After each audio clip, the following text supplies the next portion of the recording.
Hi అండి. ఈరోజు మన టెర్రస్ మీద ఒక అద్భుతమైన మొక్కని చూపించబోతున్నాను. చూడడానికి వంకాయ మొక్కే అనుకోవచ్చు. ఒకే ఒక్క వంగ చెట్టు అండి. ఒక చిన్న బ్లాక్ టబ్లో వేసుకున్నాను. అసలు మీరు నమ్ముతారో లేదో మీకు అన్నీ లైవ్లో చూపిస్తాను. ఒక చెట్టుకి ఇన్ని కాయలు కాస్తాయా, కోస్తే ఒక 1 kg వరకు అవుతాయి.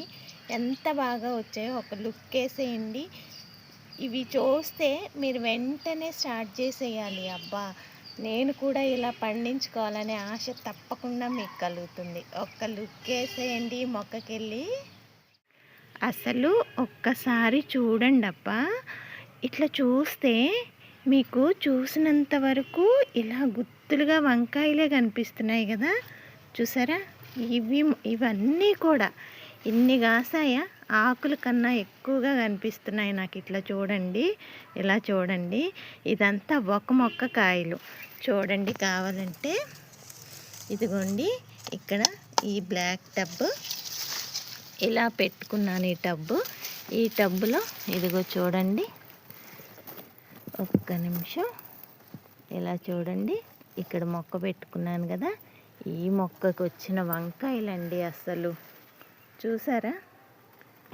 అసలు ఎలా కాస్తాయా అని నేను కూడా అసలు ఫస్ట్ ఎక్స్పీరియన్స్. ఇది విత్తనమా లేకపోతే నిజంగా నేను పడ్డ కష్టానికి ఫలితమా నాకు తెలియట్లేదండి.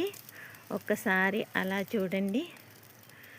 అసలు ఇంతకన్నా సంతోషం మరొకటి ఉంటుందా? అసలు ఎవరైనా సంతోషంగా టెర్రస్ గార్డెనింగ్ చేసేవాళ్ళు వంగ మొక్కలు వేసుకోవచ్చండి. ఎలా కాస్తే ఒక 2-3 వంగ చెట్లు ఉంటే సరిపోతాయి కదా.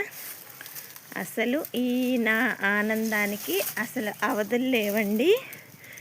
అందుకనే ఈ ప్రతి సంతోషాన్ని మీతో షేర్ చేసుకోవాలి.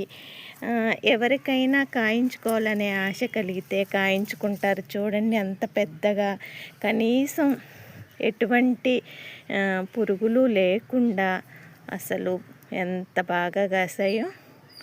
ఇలాంటివి తినడానికి, పండించుకోవడానికి కూడా ప్రాప్తం ఉండాలి అనుకుంటా నేను. ఇది నాకు భగవంతుడు ఇచ్చిన వరంగా ఫీల్ అవుతాను. మీరు కూడా ఒకసారి ఓపిక ఉన్నవాళ్ళు, సొంత ఇల్లు ఉన్నవాళ్ళు తప్పకుండా గార్డెనింగ్ చేయండి. ఇలాంటి సంతోషాలు ఎన్నో అనుభవించండి.